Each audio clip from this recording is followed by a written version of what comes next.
이 새벽 하나님의 은혜가 우리 함께 할 줄 믿습니다. 오늘 우리가 보려고 하는 본문의 말씀은 욥기 31장 1절에서 23절까지의 말씀입니다. 오늘 본문의 말씀을 함께 묵상하면서 함께 은혜 받기를 원합니다. 오늘의 본문인 31장은 우리가 보았던 3장부터 이어진 욥과 세 친구들과의 긴 대화의 마지막 부분입니다.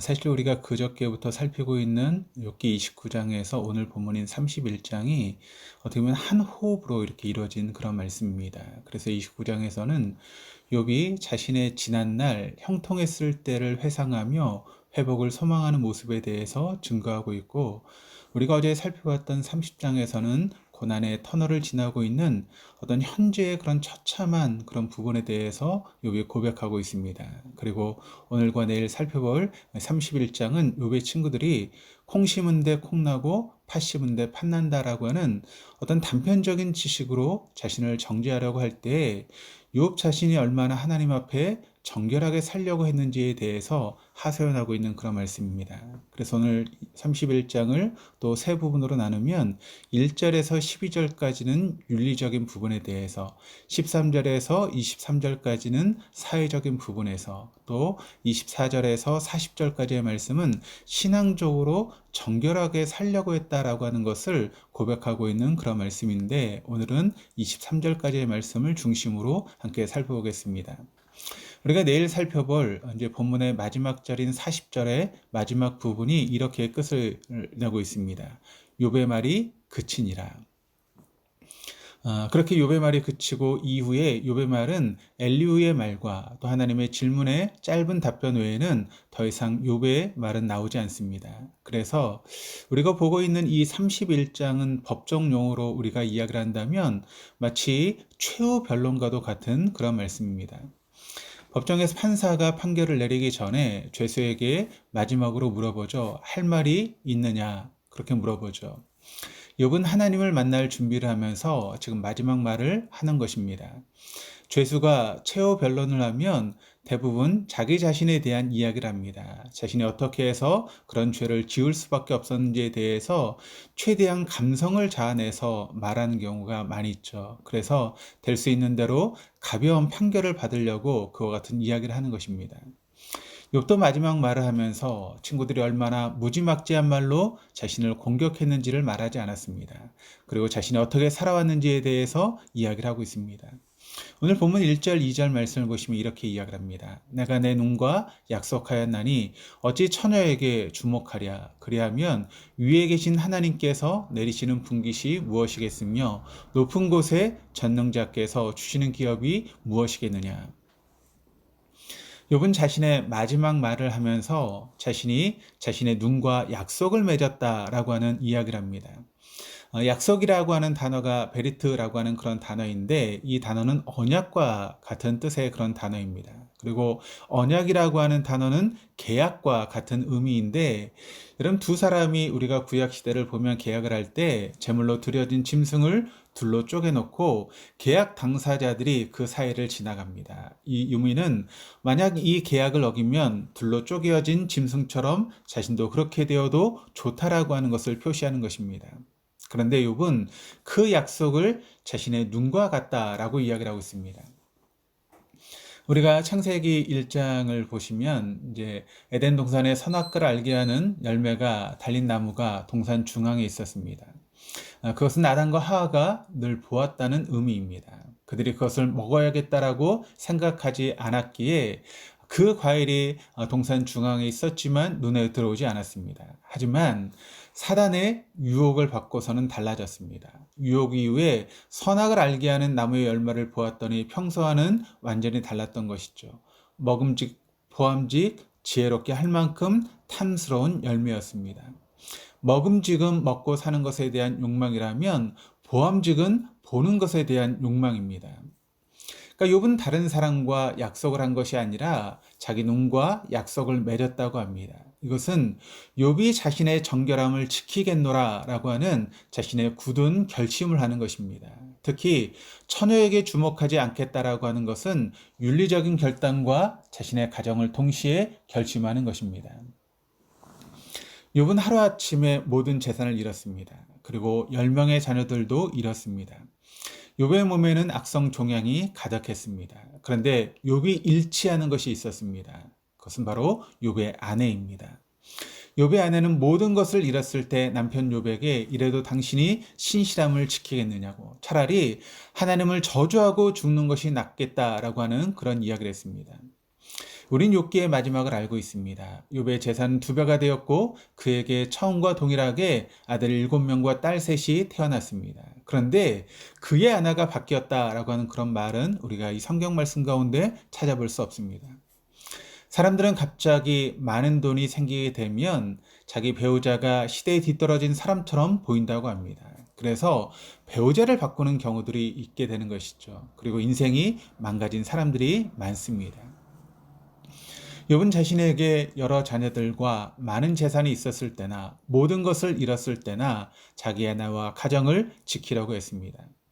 욥이 자신의 정결함과 가정을 지키려고 한 것은 가정을 팽개치게 되면 하나님으로부터 받은 것이 아무것도 없다라고 하는 것을 알았기 때문이었고, 또 하나님을 떠난 사람에게는 환난과 재앙이 닥치게 되는 것을 모르지 않았기 때문이었습니다. 또 욥이 자신의 눈과 약속을 해야 하는 이유를 4절에서 이렇게 밝히고 있는데, 그가 내 길을 살피지 아니하시느냐, 내 걸음을 다 세지 아니하시느냐.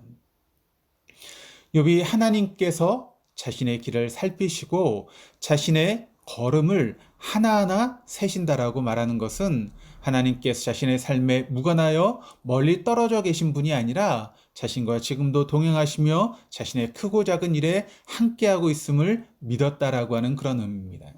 그렇습니다.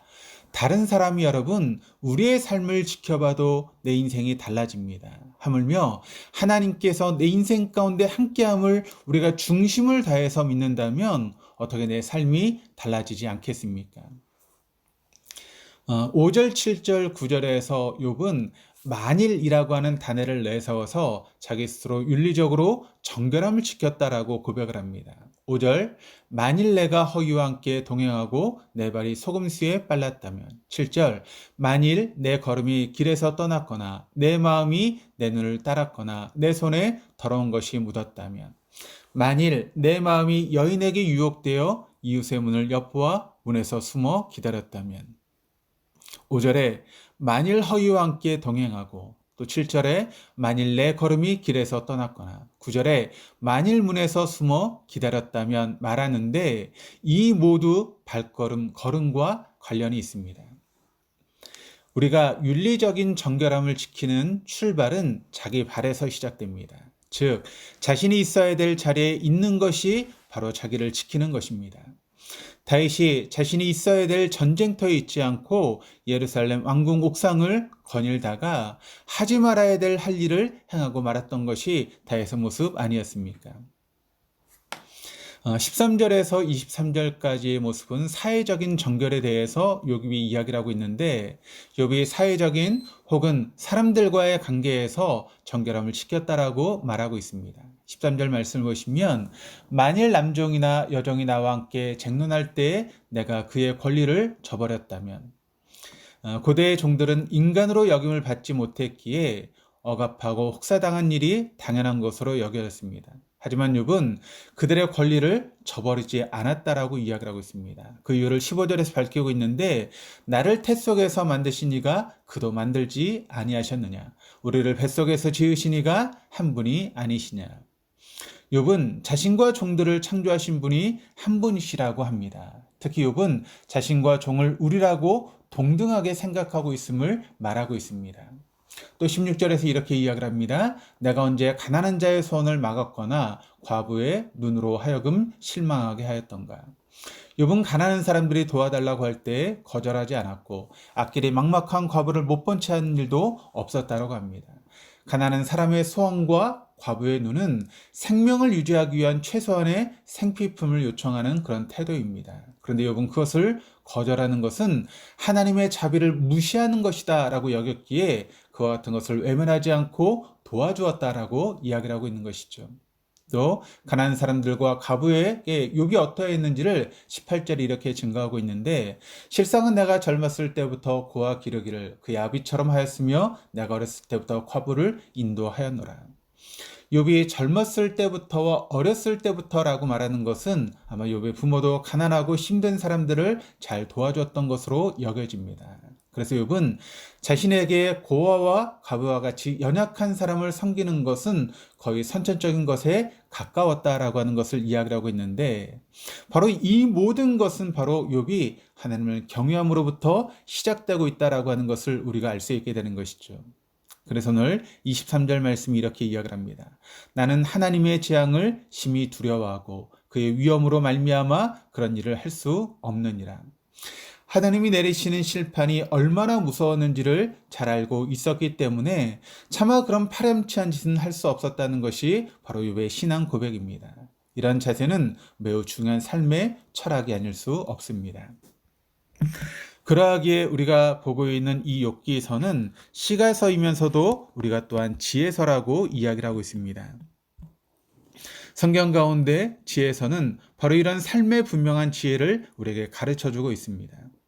오늘 우리는 수천 년 전으로 거슬러 올라가 욥이 자신의 무죄의 주장을 설득력 있게 들었습니다. 그리고 욥은 우리 스스로가 욕망의 덫에 끌려갈 수 있으므로 아예 발을 들여놓지 않도록 유혹적인 생각에 머무르지 않아야 된다라고 하는 것을 이야기를 하고 있습니다. 죄 많고 유혹 많은 이 땅에서 욥처럼 그리고 요셉처럼 하나님 앞에서 살아가는 것, 즉 하나님을 경외하며 하나님만을 의식하며 사는 우리가 되어야 하겠습니다. 그것이 바로 변함없는 하나님의 지혜인 것입니다. 오늘 우리에게 주어진 이 한날도 이 하나님의 지혜 안에서 승리하는 삶을 살아갈 수 있는 저 여러분의 삶이 될 수 있기를 주님의 이름으로 축원합니다. 기도하시겠습니다. 내가 내 눈과 약속하였나니 어찌 처녀에게 주목하랴. 주님, 오늘도 우리는 욥이 마지막 순간까지 흔들리면서도 하나님을 경외하는 자리를 떠나지 않았음을 보았습니다.